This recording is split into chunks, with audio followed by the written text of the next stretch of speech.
প্রধান উপদেষ্টা ডক্টর মোহাম্মদ ইউনূসের সঙ্গে সংলাপে অবিলম্বে নির্বাচনের রোড ম্যাপ চেয়েছে বিএনপি।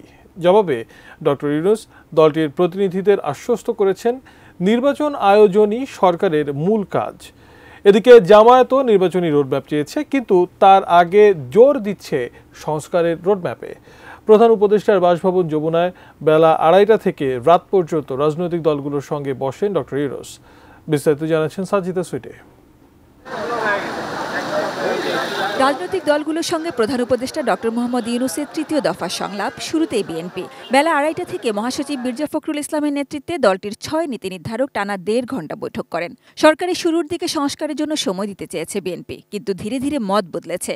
এখন তাদের চাওয়া সংস্কার হবে কেবল নির্বাচন কেন্দ্রিক। নির্বাচন কমিশনার নিয়োগ আইন স্থগিত করে প্রধান রাজনৈতিক দলসমূহ ঐক্যমতের ভিত্তিতে অনতিবিলম্বে নির্বাচন কমিশন গঠন করতে হবে এবং আমরা একটা রোড ম্যাপ দিতে বলেছি। সকল ইউনিয়ন পরিষদ বাতিল করতে বলেছি।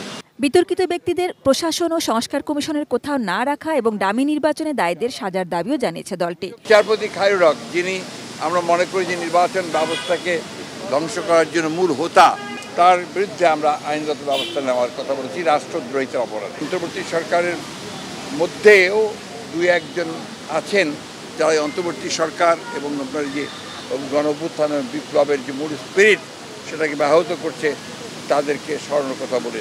শেখ হাসিনা ভারতে বসে দেশকে অস্থিতিশীল করার চক্রান্ত করছেন এমন অভিযোগ এনে সে ব্যাপারে ব্যবস্থা চেয়েছে সরকারের তরফ থেকে। শেখ হাসিনা ভারতে আছে, ভারতের থেকে তাকে কেন্দ্র করে তার মাধ্যমে যে সমস্ত ক্যাম্পেইন চলছে, প্রচারণা চলছে, যে অপপ্রচার চলছে, সেই বিষয়গুলো হতে পারছে এই জন্য যে সে ভারতে আছে। এই বিষয়টাকে ভারতের সরকারের সঙ্গে আলোচনা করার জন্য এবং তাকে ওই অবস্থা থেকে সরিয়ে দেওয়ার জন্য আমরা সরকারকে অনুরোধ করেছি। তারা ভারত সরকারের সঙ্গে এটা নিয়ে কথা বলবে। মাঠের অলরাউন্ডার আমি, আর ঘরের allrounder Tylox. Tylox toilet cleaner, clean মানেই টাইলক্স।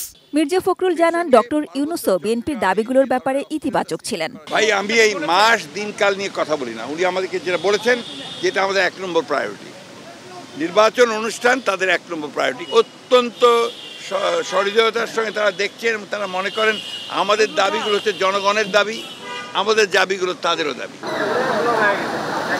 এরপরে আমিরে জামায়াত ডাক্তার শফিকুর রহমানের নেতৃত্বে সংলাপে বসে জামায়াতে ইসলামী। অন্যবারের মতো এবারও নির্বাচনের জন্য সরকারকে যৌক্তিক সময় দিয়ে আশা করছে সময়টা খুব বেশি লম্বা হবে না।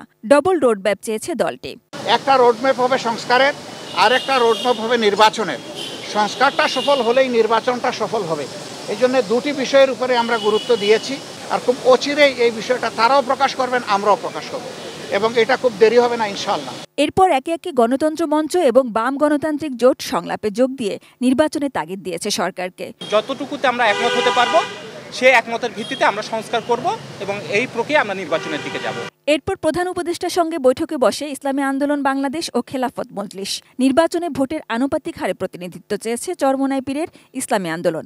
ওই স্বৈরাচার এবং যারা নাকি খুনি এবং ফ্যাসিস্ট, এরা যেন আবার বাংলাদেশের মধ্যে বিশেষ করে যারাই হোক তারা যেন নির্বাচন করার সুযোগ না পায়। এদিন এবি পার্টি ও গণ অধিকার পরিষদের নেতারাও বৈঠক করেন প্রধান উপদেষ্টার সঙ্গে। Sajida Sweety, ATN News, Dhaka.